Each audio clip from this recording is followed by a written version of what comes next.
আজকে আমার মহাভারতের যুদ্ধের কাহিনী।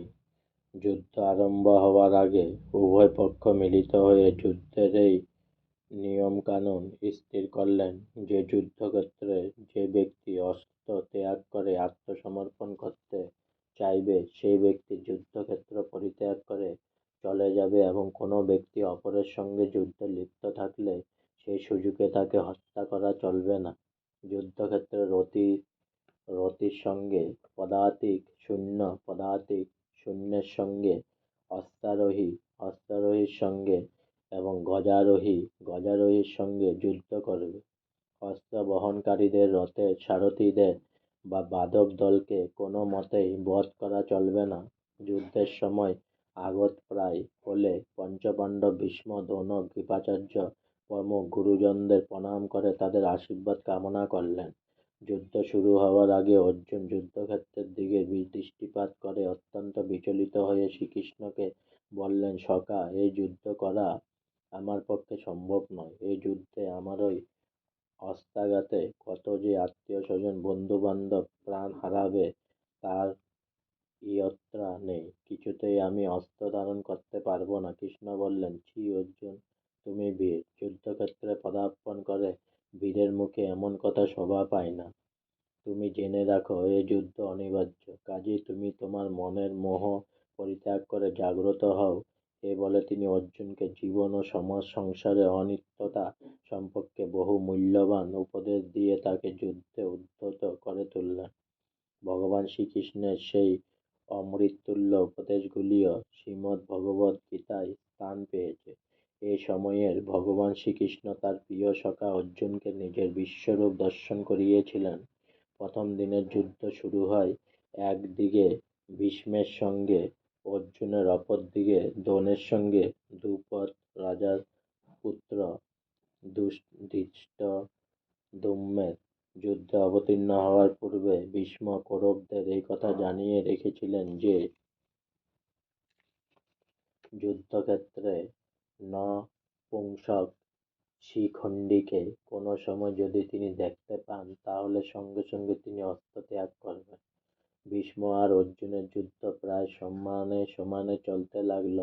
প্রথম দিনের যুদ্ধে ভীম, ভানুমান, কলিঙ্গরাজ, সত্যদেব প্রভৃতি বড় বড় কয়েকজন যোদ্ধা প্রাণ হারালেন। মধ্যরাজের সঙ্গে অর্জুনের পুত্র অসাধারণ বীর অভিমন্যুর মারাত্মক যুদ্ধ হল।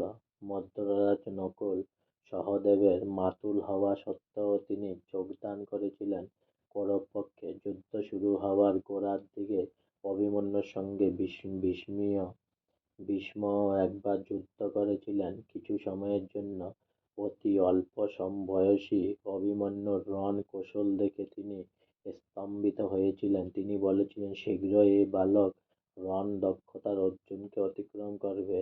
দুর্যোধনের সঙ্গে যুধিষ্ঠির যুদ্ধ করেছিলেন। দুর্যোধন যেন প্রবলভাবে যুধিষ্ঠিরকে আক্রমণ করেছিলেন যে যুধিষ্ঠির বিপর্যস্ত হয়ে পড়েছিলেন। তা দেখে দাদাকে রক্ষা করতে অর্জুন ছুটে এলেন। অর্জুনের বাণের সামনে দুর্যোধন আর তিষ্ঠতে পারলেন না, সসৈন্যে পলায়ন করলেন। এমন সময় সূর্য অস্ত গেল, যুদ্ধবিরতির শঙ্খধ্বনি শোনা গেল। সেই সময়কার নিয়ম ছিল সূর্যাস্তের পর আর যুদ্ধ করা চলবে না।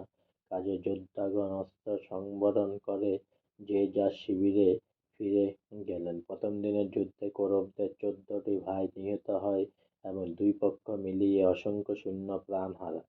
এভাবে গঙ্গাপুত্র ভীষ্মের নেতৃত্বে প্রতিদিন যুদ্ধ চলতে লাগল এবং প্রতিদিনই পাণ্ডব পক্ষে অপেক্ষা কৌরব পক্ষে অধিক সৈন্যক্ষয় হতে লাগল। বড় বড় রাজারা প্রাণ বিসর্জন দিতে লাগলেন।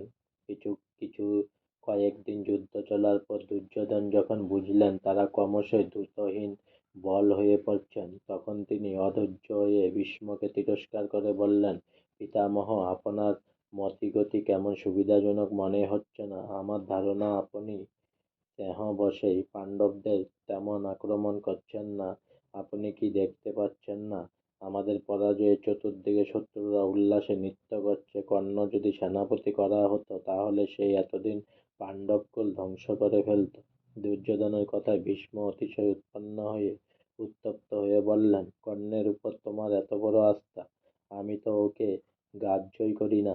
আচ্ছা ভেবে দেখো তো দুর্যোধন কাম্যক বনে গন্ধর্ব চিত্রসেন যখন তোমাকে বন্দি করে নিয়ে গিয়েছিলেন তখন কর্ণ তোমার কি করেছিল?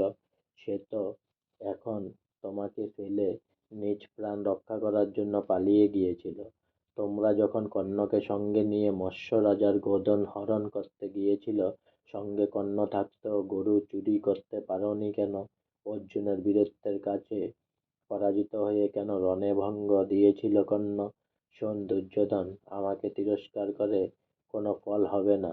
তুমি নিজ অহংকারে মত্ত হয়ে বুঝতে পারছ না যে স্বয়ং নারায়ণ রয়েছে পাণ্ডব পক্ষে। ওদের পরাজিত করা কি এতই সহজ? একটু থেমে গিয়ে ভীষ্ম আবার বললেন, আচ্ছা তুমি দেখে নিও আগামীকাল আমি কেমন যুদ্ধ করি, পাণ্ডবদের একেবারে নাস্তানা বাদ করে তুলব। পরদিন তাই করলেন ভীষ্ম। অর্জুনের সঙ্গে ভয়ঙ্কর যুদ্ধ করলেন। শরণাগতে তিনি অর্জুনকে প্রায় জর্জরিত করে ফেললেন। অর্জুন আর দাঁড়াতে পারলেন না তার ভয়ানক বাণের সামনে। প্রিয় সখার এই বিপদে কৃষ্ণ আর নিজেকে স্থির রাখতে পারলেন না। তিনি ভুলে গেলেন নিজের প্রতিজ্ঞার কথা। তিনি দ্বারকায় দুর্যোধনকে কথা দিয়েছিলেন যুদ্ধ ক্ষেত্রে কৌরবদের বিরুদ্ধে অস্ত্র ধারণ করবেন না। আজকে আমার আজকে আমার মহাভারতের যুদ্ধের কাহিনী এখানে সমাপ্ত হলো। তাই অনেক অনেক সাবস্ক্রাইব করুন আমার চ্যানেলটি, অনেক অনেক লাইক করুন প্লিজ।